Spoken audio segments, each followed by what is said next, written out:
ये हम लोग क्वेश्चन लिए है 9.1 का पहला क्वेश्चन है, ठीक है। चित्र बना हुआ है और इसमें क्या क्या दिया गया उसको हम यहाँ पे लिखे हैं, उसको पढ़ लेते हैं। इसमें ABCD क्या है, एक समांतर चतुर्भुज है और जिसमें दिया गया है कि AE जो है वो लंबवत है DC पर। AE यानी ये देखो यहाँ से AE DC पर लंबवत है, यानी ये परपेंडिकुलर है, सीधा है। और साथ में CF जो है वो AD पर परपेंडिकुलर है।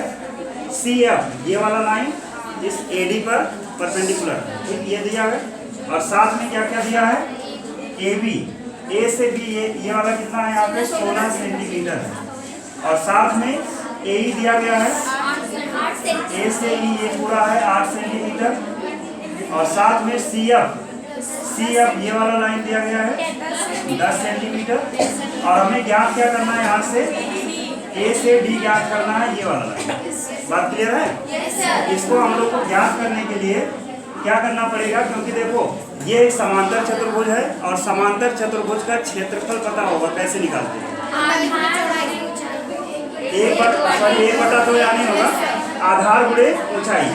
यहाँ से हम कहेंगे समांतर चतुर्भुज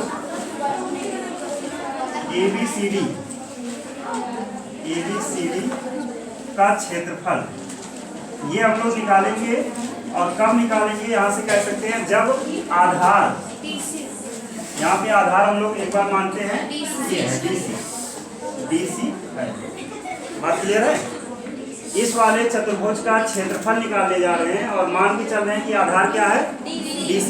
अच्छा, आधार ये होगा तो ऊंचाई कौन सी होगी, ऊंचाई है ना, यहाँ लिख सकते हैं, तथा ऊंचाई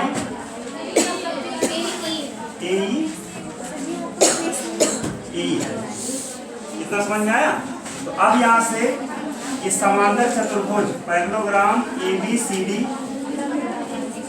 का क्षेत्रफल, इसके लिए फार्मूला होता है आधार गुणे ऊंचाई। हाँ, गुणे यहाँ ऊंचाई कह लो या संगत ऊंचाई। संगत ऊंचाई कहने का मतलब हुआ कि जो आधार लिए हैं उसी से ऊंचाई देखो, तो वो संगत ऊंचाई है। अब यहाँ से आधार पता है, आधार को हम लोग DC माने हैं। DC कितना दिया हुआ है, 16। क्योंकि ये समांतर चतुर्भुज है, AB 16 है तो उसके सामने वाली भुजा भी 16। यहाँ से आधार का मान है 16 और ये सेंटीमीटर में है। गुणे संगत ऊंचाई, ये ऊंचाई जो AE दिया हुआ है 8 सेंटीमीटर। और इसको गुणा कराएंगे या ऐसे ही रहने देते हैं ना, 16 गुणे 8 और ये हो जाएगा सेंटीमीटर स्क्वायर। तो इस समांतर चतुर्भुज का क्षेत्रफल हमने निकाल लिया है। इसमें हमने निकाला जब आधार DC है। अब क्योंकि हम लोग को AD का मान बताना है तो इस बार क्या करते हैं कि यहाँ से हम लोग आधार इसको मानेंगे और ऊंचाई इसको, और फिर से इसी समांतर चतुर्भुज का क्षेत्रफल निकालेंगे। फिर से लिख रहे हैं समांतर चतुर्भुज का क्षेत्रफल जब यहाँ से आधार जो है AD तथा ऊंचाई लिख देते हैं, ऊंचाई जो है ये CF।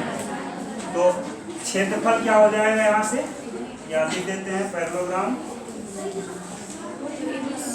ABCD का क्षेत्रफल, ये बराबर हो जाएगा, फार्मूला यही है, आधार गुणे संगत ऊंचाई। और इस बार आधार क्या है यहाँ पे AD, जो कि निकालना है। और ऊंचाई क्या है CF, कितना दिया है 10 सेंटीमीटर। इतना समझ में आया? इसी समांतर चतुर्भुज का क्षेत्रफल हम लोग पहले निकाल चुके हैं। ये कितना है 16 गुणे 8। इसकी जगह पे हम लिख सकते हैं यहाँ पे 16 गुणे 8 सेंटीमीटर स्क्वायर। और ये बराबर है AD गुणे 10 सेंटीमीटर। AD का मान निकालना है तो AD यहाँ रोको, 10 जो है यहाँ नीचे चलाएगा, तो ये बन जाएगा 16 गुणे 8 सेंटीमीटर स्क्वायर और बटे में 10 सेंटीमीटर। और यही AD है। सेंटीमीटर से 1 सेंटीमीटर कटेगा और यहाँ पे इसको गुणा कराया जाए। गुणा करा के 10 से भाग देना आसान है। 16 8 128।